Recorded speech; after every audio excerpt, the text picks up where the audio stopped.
Billionaires do not buy things the way normal people do, and for the ultra-wealthy, the most expensive purchases in the world are often the ones that are never actually used.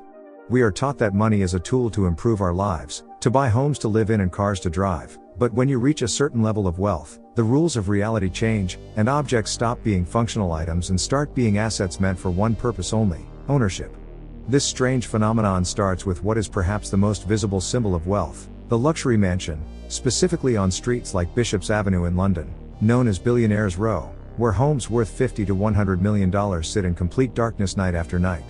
These are not homes, they are bank accounts made of brick and mortar, purchased by foreign investors to park cash safely away from unstable governments. Yet because no one ever intended to live there, the properties are left to rot, with ceiling plaster collapsing onto hand-woven carpets and swimming pools turning into stagnant swamps of green algae, creating a ghostly graveyard of wealth where hundreds of millions of dollars decay in silence. But real estate is just the beginning, because the true art of hiding wealth happens in the world of high-end art collection, where masterpieces by Picasso, Basquiat, and Da Vinci are treated not as beautiful images to be admired, but as currency to be stored. In high-security Freeport facilities near airports in Geneva and Singapore, there are nondescript warehouses that hold more valuable art than the Louvre or the Met, yet these paintings are sealed inside climate-controlled wooden crates, sitting on metal shelves in the dark for decades. A painting might be sold from one billionaire to another for $50 million, transferring ownership on a spreadsheet, but the physical canvas never moves, never leaves its box, and never sees the light of day, meaning that some of the most beautiful creations in human history are effectively imprisoned by their own value. This obsession with mint condition extends to the automotive world as well, where collectors buy engineering marvels like the Bugatti Chiron or the McLaren F1 not to experience their speed, but to freeze them in time.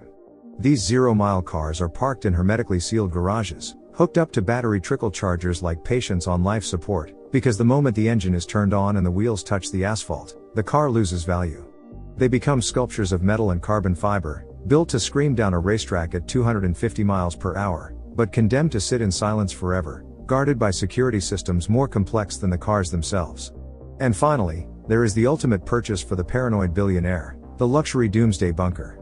Deep underground in places like New Zealand or repurposed missile silos in Kansas, the ultra-rich are building fully staffed, fully stocked underground palaces designed to survive the apocalypse. These are not cold concrete rooms but 5-star subterranean hotels with cinemas, wine cellars, and hydroponic gardens, costing millions of dollars a year just to maintain air filtration and electricity for residents who aren't even there. They are the most expensive insurance policies ever written, waiting for a disaster that everyone hopes will never happen, standing empty in the dark while the world above continues to turn.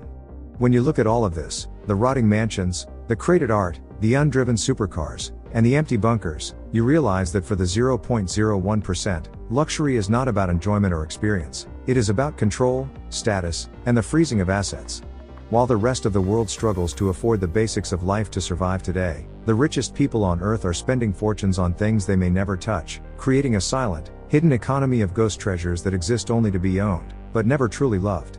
This leaves us with one haunting question: do they really own these possessions, or do the possessions, and the burden of maintaining them, actually own them?